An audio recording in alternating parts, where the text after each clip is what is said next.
Right now is a time of a lot of uncertainty for both commercial real estate investors, investment firms, and real estate investment professionals that work at real estate investment or brokerage firms. And with so much uncertainty in the market right now is a really good time to step back and think about how you deal with uncertainty, how you're feeling about your own career prospects right now, and how you can make better decisions in your real estate investment or brokerage career going forward with that in mind. So with all of that said, in this video, what we're going to do is break down the jobs and career paths in commercial real estate, which have the highest and lowest levels of risk when things go south in the economy and a downturn hits. So if you want to know where you might best fit based on your goals and your specific risk tolerance, make sure to stick around for this video.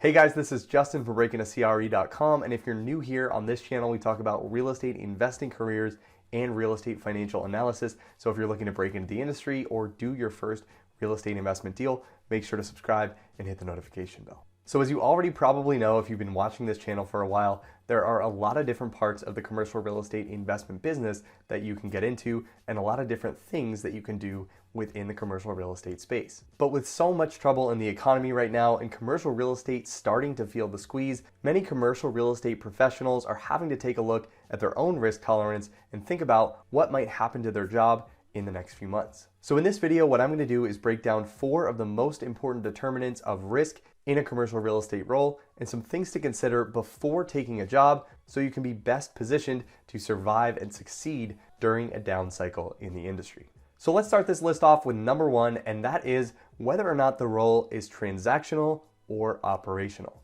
Now for roles that are highly transactional, like investment sales brokers, equity placement brokers, mortgage brokers, and acquisitions professionals, these types of roles are going to be most susceptible to risk, especially during a time like right now where we have very little or no transaction activity. And for brokers who are on 100% commission, this just means that you don't get paid. And this could definitely sting if transaction volume grinds to a halt for 3 to 6 months and could also potentially affect transaction volume in a negative way in the following 1 or 2 years after things have stabilized. In a situation like we're in right now, even after shutdowns and closures have lifted, buyers and sellers are still going to be hesitant and trying to figure out what market pricing is, and many sellers are going to be hesitant to list their properties, and buyers are going to be hesitant to buy properties until they feel comfortable with how things have shifted in the market. And for acquisitions professionals and other transaction-focused professionals that work in-house within a company, if you can't buy properties and you're not generating revenue for a company for a significant period of time,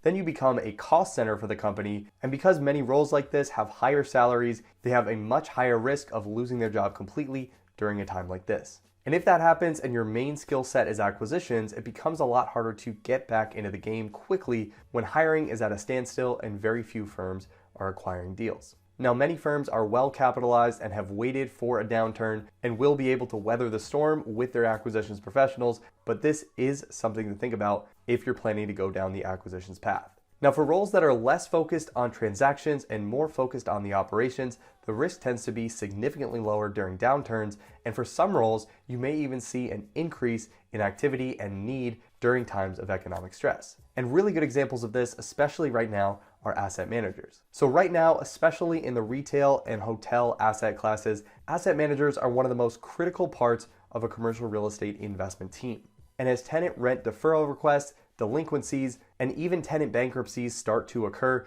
asset managers are going to be on the front line of dealing with this and making sure all properties are maximizing net operating income to the best of their ability and releasing spaces as quickly as possible. Portfolio managers, investor relations professionals, and other in-house analytics professionals would fall under the same category here. For bigger firms with larger portfolios, knowing the performance of those portfolios and being able to communicate that clearly with investors is going to be key to getting through a downturn and keeping investor confidence high so they continue to invest with you in the future. So overall, the less transactional the role is and more operational the role is, the more insulated you generally are of losing your job during a down cycle. Now, aside from how transactional a role is, the next major factor in assessing the risk of a commercial real estate role is whether you're working on ground-up development projects or on acquiring and renovating existing assets. Now, for ground-up development deals, activity is often quick to stop and liquidity is quick to dry up during down times, and especially during times like we're in today. Ground up development is an inherently high risk business where if the market shifts and rents drop for new product or values drop, equity investors lose their interest really quick in being involved with a ground up development deal. Now, for existing properties, there are a lot of ways to mitigate the risk during a down cycle, especially for firms that are well capitalized. So even though cash flow might take a hit, there's generally existing cash flow in place, renovations can be postponed during tough times, and investor distributions can be paused until things get back to normal. This is generally unlike development where you have very tight timelines where you may need to be open by a certain date for a tenant to start paying rent, and your loan balance and your capitalized interest might continue to accrue until you pay off that construction loan for a ground up deal. And with other things like completion guarantees, tenant build-out requirements, and a lack of operating income to cover basic operating expenses like property taxes, insurance, and other staff overhead, developers are often forced to cut costs quickly as conditions shift, which often spells trouble for employees of the firm. So for existing assets, again, there will be a significant amount of damage control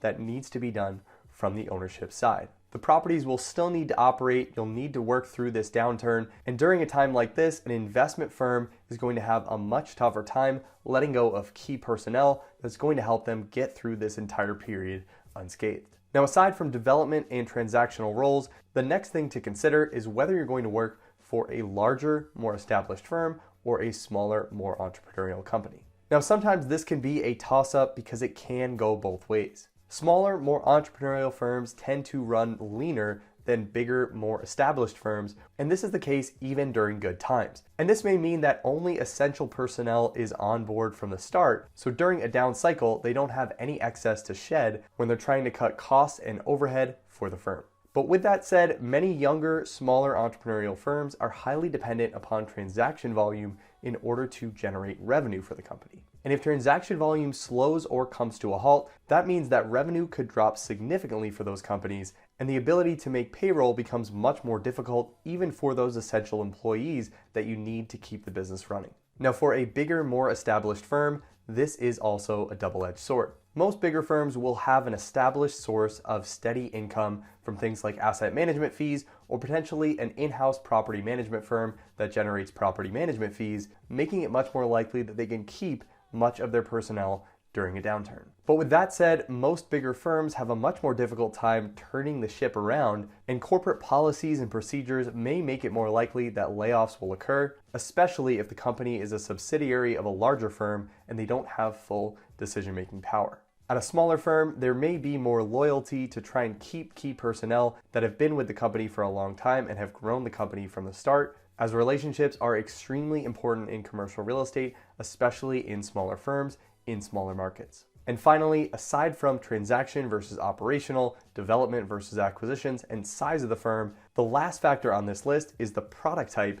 that you're working on. So for properties with less tenant diversification, meaning you have fewer overall tenants at a property, the more risk that you have that only one or two tenants leaving or not paying rent could cause significant cash flow issues. Properties like office buildings with 1 to 3 tenants, smaller retail shopping centers or standalone buildings, and single-tenant industrial properties all have significant operating risk during a down cycle. Properties with tenants that offer discretionary spending opportunities are also at risk here, with properties like luxury hotels, luxury retail, and high-rise office buildings all being at significant risk when consumer spending and business spending tends to pull back. And what this does is it creates a chain reaction all the way down to the real estate firm's employee level. Because if tenants in these properties are failing to pay rent or vacating their suites, those properties are then failing to generate revenue and potentially being foreclosed on by the lender. And when this happens, because of all the cash flow issues that this has created, this can oftentimes make it really difficult to keep all employees on board. Now, on the flip side of the coin, you can compare this with properties with much higher tenant diversification and properties that support more necessity-based spending. This includes product types like multifamily workforce housing, mobile home parks, and potentially even self-storage facilities. Each of these properties tend to have dozens, if not hundreds, of individual units, creating less risk if 1 or 2 tenants can't pay their rent on time, and their utility is generally increased during times of economic struggle. If people don't have the liquidity or the income to support buying a single-family home, they'll still need a place to live, and apartments and mobile home parks provide basic housing needs without the unnecessary cost of luxury housing rentals. And when people are downsizing or losing their homes, the demand for self-storage only increases as many people put their belongings away in storage so that they can have these things for the next time that they move back into a larger home. Now, even without the tenant diversity, necessity-based stores like grocery stores and drugstores tend to also perform very well during times of economic downturn. Now, obviously, every firm and market is different, but these are some general guidelines that I've seen throughout my career and some things to look out for when you're deciding what part of the business you want to be in and what kind of company you want to work for. Now, again, I hope this is all over soon and the commercial real estate investment industry doesn't see the kind of distress that it saw in 2008, but these are the things that unfortunately we may all need to think about so we can be prepared if a downturn occurs. Now, if you're looking for a job right now and want to make sure you're as well prepared as you can be going into that process during what could be a difficult time, make sure to check out my full course, How to Land a Job in Private Equity Real Estate. That's going to give you a lot more detail on how to navigate this process and how to give yourself the best chance to land the best job in commercial real estate. And if you want to use some of your downtime to make sure that you have all the skill sets necessary from a technical perspective to land the commercial real estate job you want, make sure to check out Break Into CRE Academy, and I'll link that in the description as well. So I hope that was helpful if you're looking to break into the industry or find a new role. If you like this video and want to see more content like this, let me know by hitting the like button. Subscribe to the channel and share this with anyone else who might find this helpful. Thanks so much for watching, and I'll see you in the next video.